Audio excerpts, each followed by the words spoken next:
대선미디어감시연대는 대선 기간 동안 언론들의 선거보도 행태에 대해 여러분들의 제보를 기다립니다. 대선미디어감시연대가 여러분들의 의견을 경청하고 팩트체크 후 대응하겠습니다. 1661-0999로 전화주세요.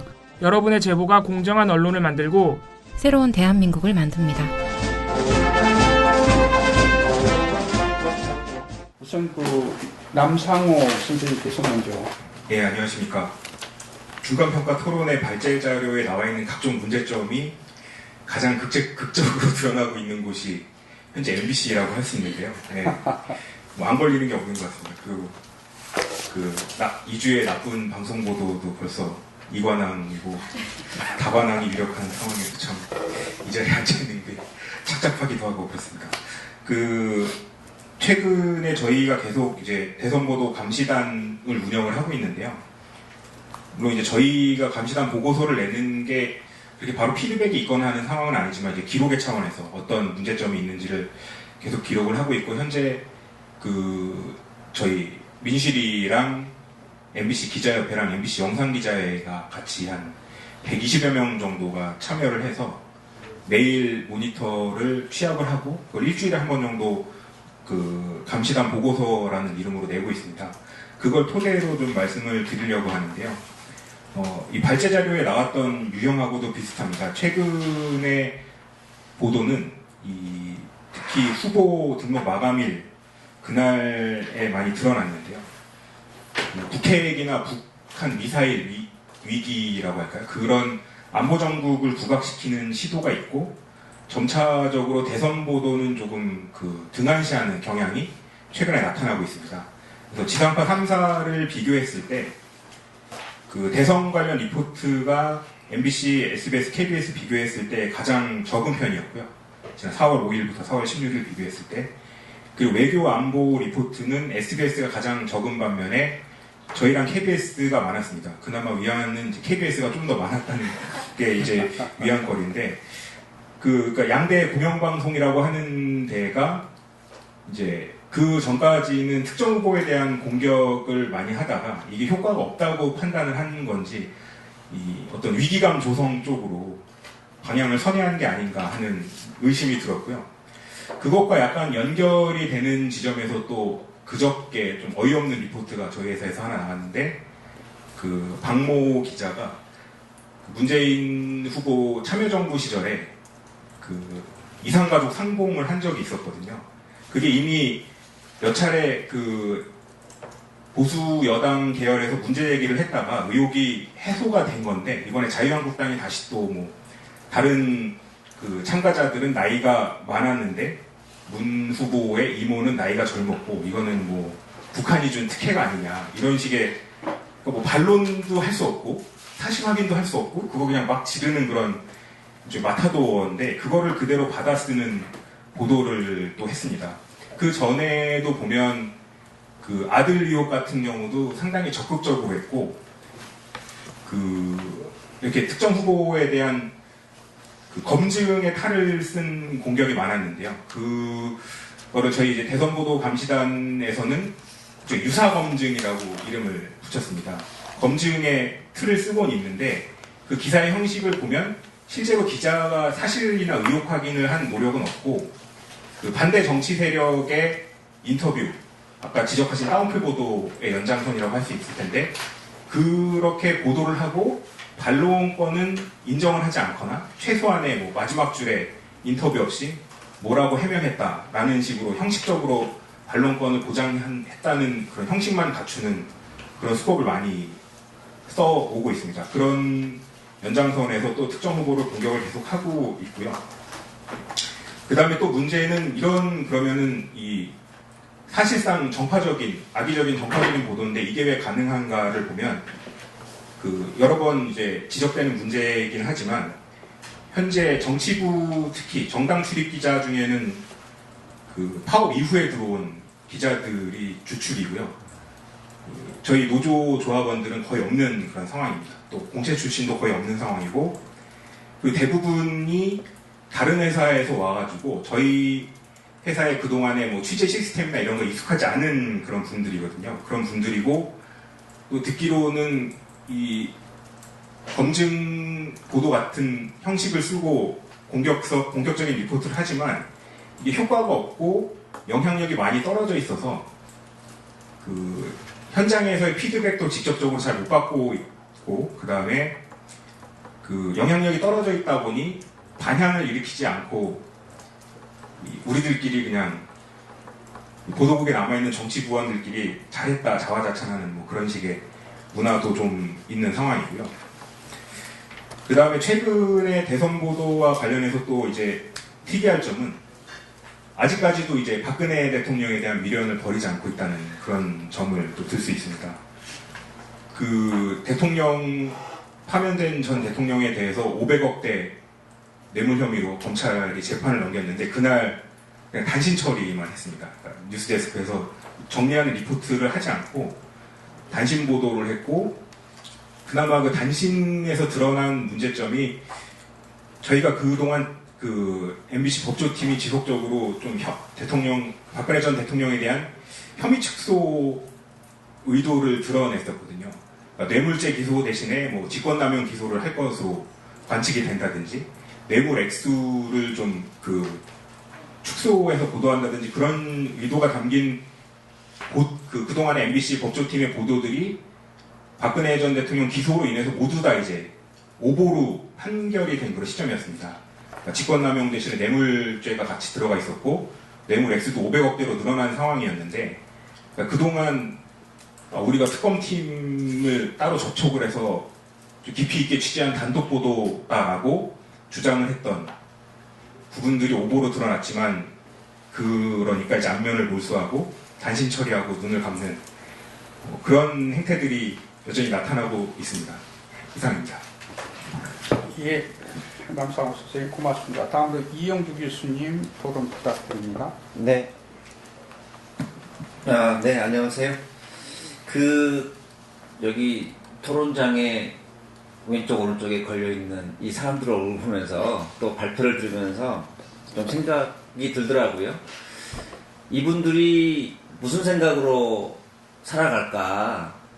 뭐 언론인도 있을 거고 학자도 있고 뭐 법률가도 있고 뭐 여러 직업을 가지신 분들인데, 어쨌든 지난 10년간 언론계와 관련된 기관에서, 그게 공영방송을 포함해서 방송통신위원회, 방송통신심의위원회 등등 언론과 관련된 기관에서 한국의 언론 상황을 극히 극도로 타락시킨 주범들이잖아요. 근데 이 사람들만이 있는 게 아니죠. 이 사람들 밑에 또 사람들이 있는 거죠. 이 사람들 위에는 또 이 사람들을 자신들을 이 자리에 앉혀준 누군가가 있을 거고, 또 이 밑에는 자기가 부리는 수하들이 있었을 거란 말입니다. 근데 이게 이제 각 언론사의 포진에 있었을 거고, 이게 지난 10년간의 한국의 저널리즘을 엉망으로 만들어버린 이 결과를 낳은 사람들이죠. 이 사람들이 이제 지금 대선 국면에서 무슨 꿈을 꾸고 있을까, 이런 생각을 해봤습니다. 그리고 이 사람들이 꿈꾸고 있는, 그리고 이 사람 밑에 또는 위에 있는, 또 이와 연결되어 있는 사람들, 이 사람들이 꿈꾸는 게 결국은 보수체제 재생산일 거다 라고 하는 저는 생각을 하고 있고요. 그러면서 이 사람들의 마지막 카드는 안철수 재활용 카드다라는 생각을 해봤습니다. 그러니 아직까지도 뭐 대부분의 언론사가 이들의 손아귀에 있잖아요. 그들을 통해서 보도되는 내용물이라고 하는 것은 안철수 재활용을 위한 또 안철수 띄우기, 또 가장 강력한 지금 상대자인 문재인 후보 죽이기, 뭐 이런 당연한 보도로 나갈 수밖에 없다 라고 하는, 저 같은 조금 지식이 좀 떨어지는 사람도 느낌이 오거든요. 근데 오늘 발표를 통해서 또 모니터 결과들을 제시해주면서 저의 이 느낌들을 확실하게 이렇게 여러 가지 분석 결과로서 보여주신, 또 확신을 주신 그런 작업들에 감사를 드리고요. 너무 대단한 작업을 하셨다라는 생각을 하고 있습니다. 안철수 재활용의 이 구구 또는 이 보수의 정치학, 그 다음에 여기에 결합되어 있는 보수 저널리즘의 어떤 주범들, 그리고 안철수 집권을 여전히 희망하는 그런 어떤 기득권의 어떤 세력들이 있겠죠. 또 재벌도 있을 거고요. 이들의 연합작전이 앞으로 19일 동안 어떻게 펼쳐지고 이게 이제 언론 보도가 어떻게 맞물려서 작동하는지 이걸 바라보는 아마 제가 보기엔 대선 관전 포인트 첫 번째 관전 포인트가 아닐까 이런 생각을 해봤습니다. 그래서 더 중요한 거는 이런 대선 미디어 감시연대와 같은 시민 단체들이 끈질긴 추격전이 필요하다. 이건 뭐 민주당을 위해서 하는 작업도 아니고 안철수를 재활용하기 위한 보수 세력을 저지하기 위한 또 국민들의 어떤 그런 뜻을 대의하는 어떤 그런 우리 시민단체 활동이 아닐까라는 또 생각을 해봤고요. 그래서 이 활동에 어떤 그런 더 강력한 또 생명력이 유지되기를 개인적으로 바라고 있습니다. 두 번째는 여론조사에 관련된 모니터링 결과가 많이 나오는데 굉장히 시의적절하고 굉장히 중요한 지점을 살피셨다라는 생각을 했고요. 이거 처음부터 끝까지 정말 모든 여론조사 결과 그리고 이걸 보도하는 것에 대해서 처음부터 끝까지 자료들을 수집해야 된다. 그리고 대선 후에 여론조사 검증위원회 또는 진실성위원회라고 하는 걸 반드시 발족시켜야 된다. 이건 여론 제조 또는 여론 조작이라고 하는 어떤 그런 행태와 가까운 그런 행위로 보여지기 때문에 분명히 시민단체들이 이 여론조사 진실성위원회를 함께 만들어 주십사 부탁드리고요. 이 진실성위원회에서 한 가지 더 활동을 할 수 있다면 여론조사 회사의 대표 또 주요 간부들이 누구고 어떤 경력을 가지고 있는지 또 어떤 정치 집단과 유착되어 있거나 혹은 어떤 기관으로부터 여론조사 비용을 받아서 이 여론조사를 실행을 했는지부터 시작을 해서요. 샘플링의 문제, 조사 방식의 문제, 조사 항목의 문제 이런 것들을 철저히 비교 분석하고 일상적으로 여론조사가 굉장히 많이 행해지지만 대선뿐만 아니라 이 여론조사를 통해서 발표되는 수치가 얼마나 이 사람들의 우리들의 어떤 그런 의식에 굉장히 결정적인 영향을 행사하는데 동시에 어떤 함정들, 큰 함정들을 어떻게 제공하는지를 반드시 검증하고 밝혀줬으면 좋겠다. 그런 일종의 국민운동이 한번 벌어졌으면 좋겠다라는 생각을 하고요. 그 다음에 세 번째 이야기는 보통 우리가 이제 대선 선거 시기에 모니터링을 할 때 가장 전형적인 방식이 보수신문 계열과 조금 개혁 성향의 어떤 그런 신문들 중심으로 많이 하잖아요. 또 방송도 그렇고. 그런데 이 보수 여론의 어떤 그런 제조나 확산의 어떤 과정들, 그 연결의 망들을 사실 여기서 그런 표현을 안 쓰셨지만 굉장히 이제 이거를 폭넓게 이 망들이 형성되어 있음을 이렇게 보여줄 수 있는 모니터링 결과였다. 보통 조선동화, 문화, 국민일보 정도 이런 주요 보수 종합지가 있을 거고요. 또 인터넷 보수 매체가 있을 겁니다. 그리고 극우 인사들이나 보수 인사들의 어떤 개인 블로그랄지 카페랄지 여기서 또 많은 어떤 내용들이 제공이 되고 또 이게 확산이 되거든요. 서로 뒷받침해주면서 또 SNS 그래서 이런 어떤 굉장히 다각적인 또는 광범위한 모니터링을 통해서 결국 어떤 그 보수 여론 더 나아가서 안철수의 어떤 재활용을 위한 그런 여론전이 어떻게 형성되고 있는지 이것들을 다각적으로 보여줬다는 점에서 굉장히 의미가 있다라고 하는 것이고요. 이런 어떤 뉴스 확산의 어떤 연결고리들을 보다 치밀하게 파고들어서 이것들 국민들에게 좀 보여줄 수 있는 그리고 이런 결과물들을 좀 대중적으로 출판해서 또 정리해서 보여주기를 또 기대하고 있습니다. 네 번째 이야기는 페북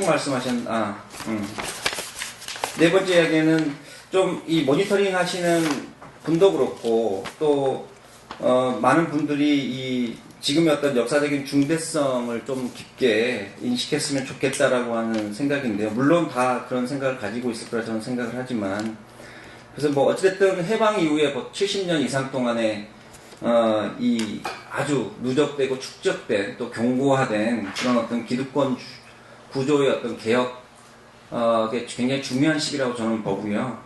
우리 한 번 또 실패했던 경험이 있습니다. 그래서 이번 대선이 이런 일종의 개혁 노선이 다시 실패하지 않을 그런 선택을 가져오는 그런 중대한 시기라고 저는 생각을 하고 있고, 그래서 아까 말씀드렸지만 이 기득권 구조를 재생산해야만 살아남을 수 있는 사람들, 이 어떻게 이제 안철수에 온갖 매달릴 수밖에 없는가라고 하는 지금의 어떤 정치 현실, 뭐 명확하게 인식하고 계실 것 같은데, 그런 어떤 정치적 시도나 직결의 의지들을 일종의 저지할 수 있는, 또 그걸 비판할 수 있는 그런 어떤 역사적 중대성에 대한 그런 인식이 더 확산됐으면 좋겠다라는 생각이 들고요.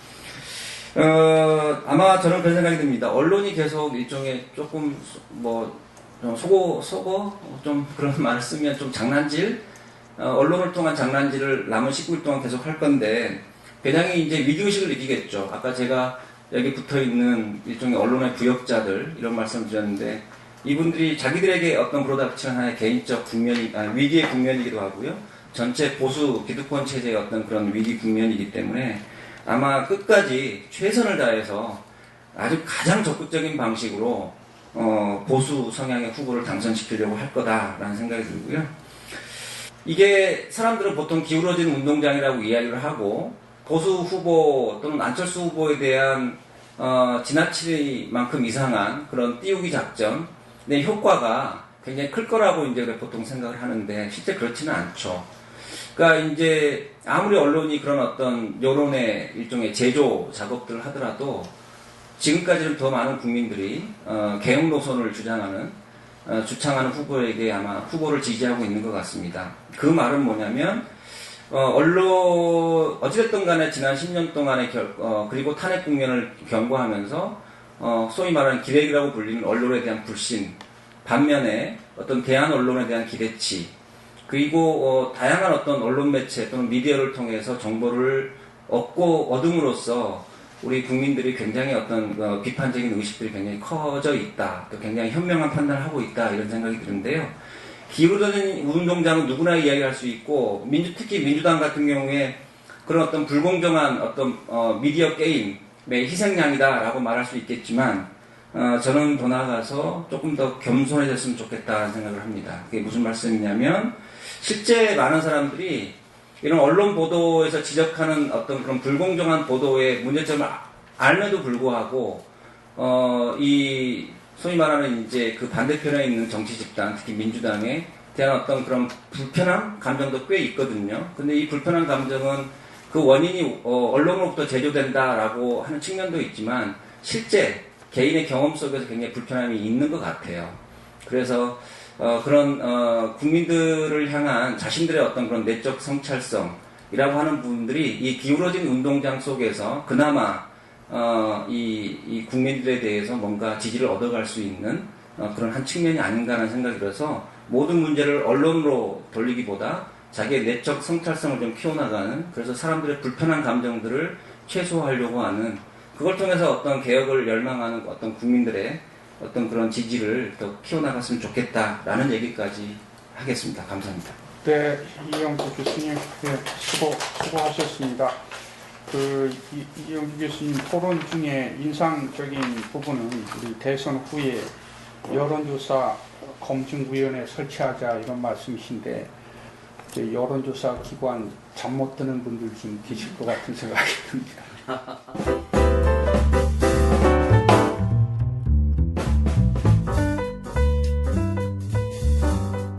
안녕하세요. 민언련 배나은 활동가입니다. 2017년 5월 장미 대선은 박근혜 최순실 국정농단에도 민주주의를 지켜온 촛불 시민들이 만들어낸 대통령 선거입니다. 이번 대통령 선거에서는 시민들의 민주주의에 대한 열망을 담아 언론 단체를 넘어서 시민사회 단체, 언론 학회들까지 연대해 이전보다 더욱 포괄적이고 집중적으로 언론을 감시하려고 합니다. 민언련은 자체 팟캐스트인 민언련의 뉴스 어장 외에 교통방송 김어준의 뉴스공장, CBS 정관용의 시사자키, 한겨레 TV 파파이스, 국민TV 민동기의 뉴스바, 뉴스박 등 여러 방송을 통해서 저희 활동을 홍보하고 있습니다. 민언련에 많은 응원 부탁드려요. 민주언론 시민연합은 여러분의 소중한 후원으로 투명하게 운영됩니다. 후원 계좌 신한은행 100-189-186-241입니다.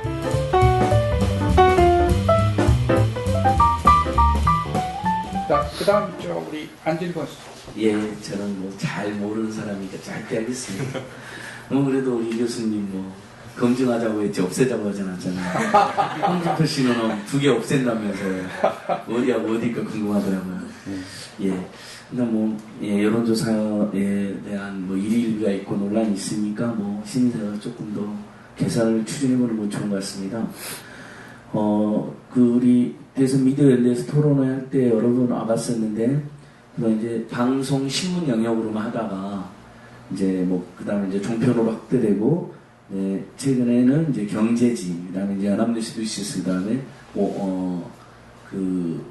토탈의 모바일 뉴스, 이제 네이버만 해본 거죠. 다음은 안 해본 거고, 여기 이제 네이버만 있는데, 예, 그래서 이렇게 영역이 확장돼서 이렇게 제대로 보도하고 있는지 공정하고 있는지 검증하고 있는 우리 민원연과 대선 미디어 감시연대에 크게 감사드립니다. 정말 꼭 필요한 작업이 이루어지고 있다고 생각하고, 이렇게 감시받고 있다는 것만 알아도 좀 더 주의하게 되는 면도 있을 겁니다. 뭐 몇몇 인사들이나 홍준표 씨나 MBC 같은 데는 개무시하고 그냥 하는 것 같긴 하지만, 그래도 아무리 그래도 대부분은 감시받고 있고 지켜봄을 당하고 있다는 것만으로도 상당한 수준의 공정함은 이루어진 것 같습니다. 그래서 이런 작업들 자체가 의미가 있고, 오히려 저희는 뭐 참여연대 등 시민단체나 이렇게 2017 대선 주권자 행동에서 여론조사에 대해서 일비하면서 언론 보도에 대해서는 뭐 사실은 많은 분들이 이제 포기해버린 것인지 얘기를 덜 하던데, 여론조사, 언론 보도, 이 두 가지가 선거에서 많은 영향을 끼치는 거잖아요. 그 다음에 이제 국가기관의 불법적 선거 감시. 시민사회단체들이 국정원이나 자유총명원도 개입하지 마라 막 다닌단 말이죠.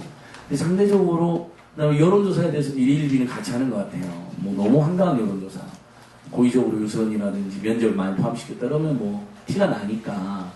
근데 언론 보도에 대해서는 우리 대선 미디어들이 그냥 너무 맡겨놓는 경향이 있는 것 같습니다. 저는 너무 훌륭한 작업에 응원드리러 왔고, 유권자단체, 주권자단체들이 이 언론 보도 모니터링에 의거해서 또 모니터링 때도 함께 할 수 있으면 함께 하고, 안 되면 최소한 결과물을 가지고 언론사 항의방도 같이 가고 공론화하고 기자회견 하는 것을 이어서 같이 하면 좋을 것 같아요. 이제 저희도 할 수 있는 바로 그런 것 같고요.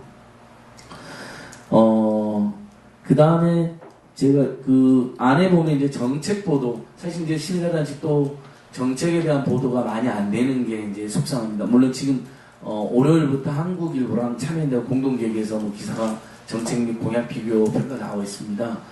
나름 뭐 아쉬움도 있지만 그러니까 정책 대선을 위한 또는 그런 공약 대선을 위한 시도들에 대해서는 또 언론 비평 단체들에서도 눈여봐주시면 되는데, 여기 이제 보면 안에 정책 보도, 사실 검증 보도, 그다음에 시민사회의 여론 소개 보도에 대한 모니터링이 있는데, 한겨레 신문만 해도 시민사회 여론 소개 보도가 예전에 비해서 많이 줄어든 것 같거든요. 순위가 떨어진.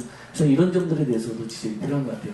그래서 그게 그렇게 시민사회 여론과 시민사회 목소리를 진보 언론이 덜 다루게 되면 어떤 일이 발생하냐면요. 대표적인 예가 안철수 유치원 논란에 대한 모니터링도 하셨는데, 병설을 단설로 잘못 발언했다.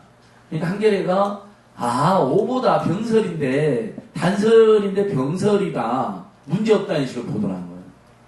댓글이 난리가 났죠. 막 시민단체들도 한겨레가 정말 이 차이를 잘 몰랐구나, 이 기자님들이. 그러니까 그 기자님이 실수는 할 수 있는데요. 시민사회 이슈, 그러니까 국공립 유치원, 그게 단설이든 병설이든 요구하고 있는 것들에 대한 목소리에 대한 소개나 평소 소통이 줄어드니까, 병설은 지금 안철수가 병설이 아니라 단설이 했고 병설이 늘리겠다는 건데 단설을 줄이겠다는 건 문제가 없나 보다 기사를 써버린 거예요. 병설이 아니라 단설.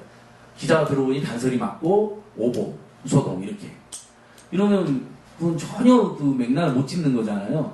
병설이 아니라 단설 해명인데 그러니까 해명이 더 꼬였고 더 문제다. 국민들은 국공립, 어린이를 키우는 아이를 키우는 부모들은 단서를 더 좋아하더라. 이렇게 나와줘야 되는 거잖아요. 근데 저희 여기 모니터링에서 한겨레 신문이 한국일보보다 심사 여론조사가 줄어든 거 나오잖아요. 순위가 한참.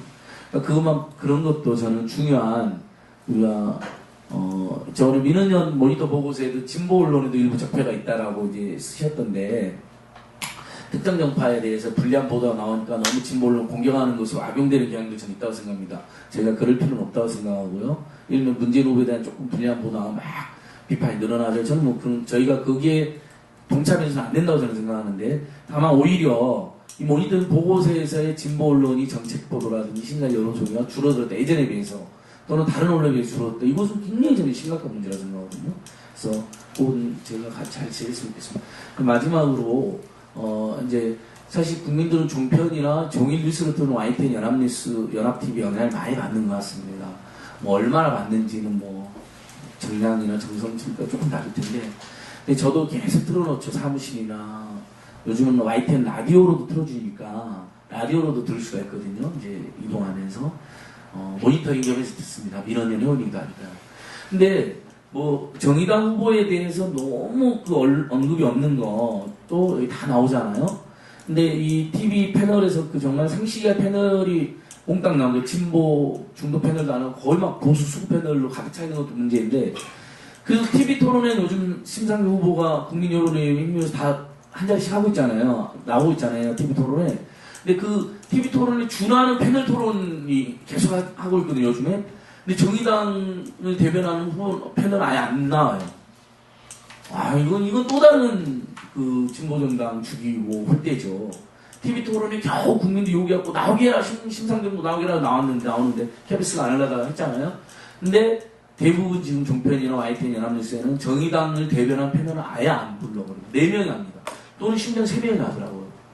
그 각각 후보에 대한 공방인데, 이건 너무한다 싶어서 저는 이런 부분도 좀 더 제가 오늘 모니터를 모아서 너무 좋고, 이거에 대해서 심사위가 연합해서 항의 방문이나 남은 기간 동안 여기 보도 못하게, 노골적인 보도를 못하게 MBC부터 순회해서 남자 죄송해요. 갔으면 좋겠고요. 그 다음에 지금 이 패널 TV 토론의 후속타 같은 거거든요. 굉장히 불공정한 겁니다. 그렇잖아요. 네. 그거에 대해서 바로 개입을 해서 패널도 똑같이 후보 토론처럼 5명씩 나오게 해라, 이렇게 요구해야 될 것 같아요. 이상입니다. 네, 안지걸 선생님, 사무처장님 수고 많이 하셨고요. 세 분 토론자 선생님들은 모니터링 결과에 대한 어떤 지적보다는 좀 추가로 보고 보완할 사항 같은 코멘트였다고 생각합니다.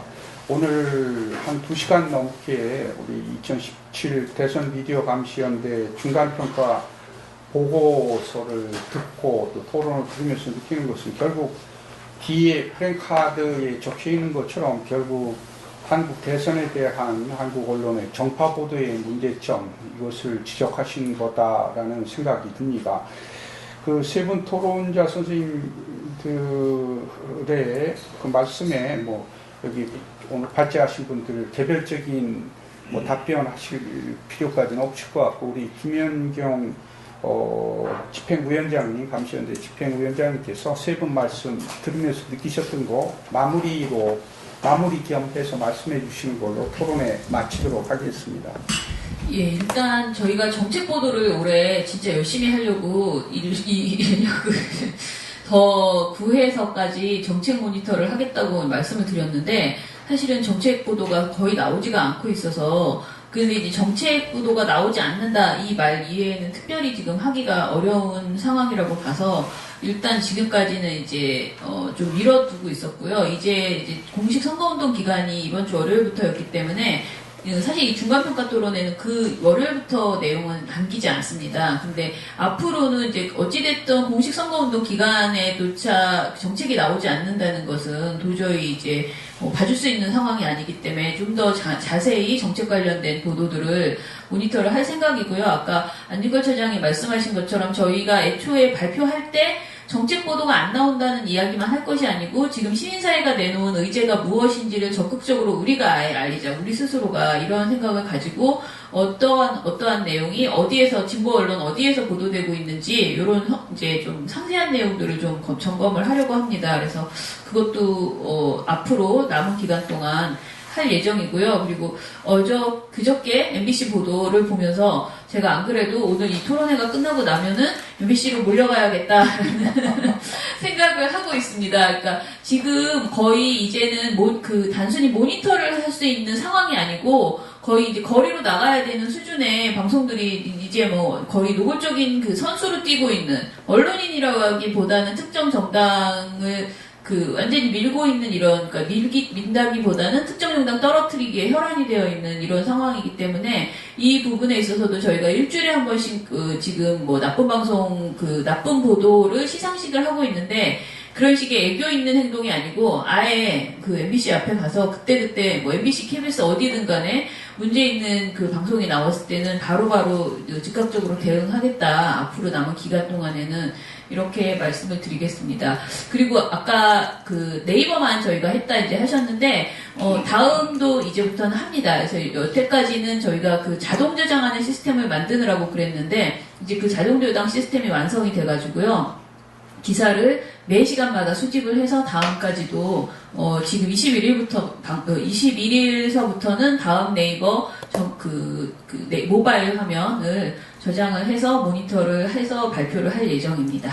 네, 끝까지 어찌됐든 5월 8일까지 선거보도 열심히 하고 그리고 선거 끝나고 나서 총평가 토론회 때는 좀 더 지금 한국 언론이 이번 대선에서 어떤 행태를 보여줬는지 제대로 기록하는 그런 역할을 충실히 하겠습니다. 네, 마치겠습니다. 네, 김현정 집행위원장님 고맙습니다.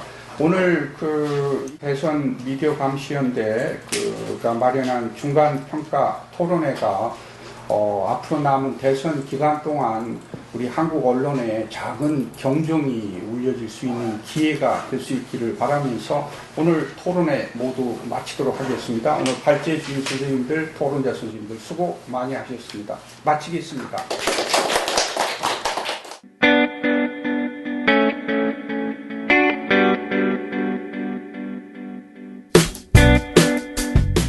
안녕하세요. 민원연의 이봉우 활동가입니다. 우리나라에서 언론의 문제는 민주주의의 문제입니다.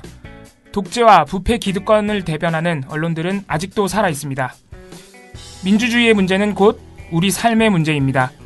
사주의 입장을 반영한 권력의 욕심을 투영한 언론, 이들을 감시하려면 전문성과 꾸준함 그리고 투명함이 기초되어야 합니다. 민원연은 1984년부터 시민단체로서 언론을 감시해오고 있습니다. 민주언론시민연합은 여러분의 소중한 후원으로 투명하게 운영됩니다. 민원연 후원으로 언론을 감시하고 견제하는 활동에 힘을 보태주세요. 민주언론시민연합은 여러분의 소중한 후원으로 투명하게 운영됩니다. 후원 계좌 신한은행 100-019-186-241입니다.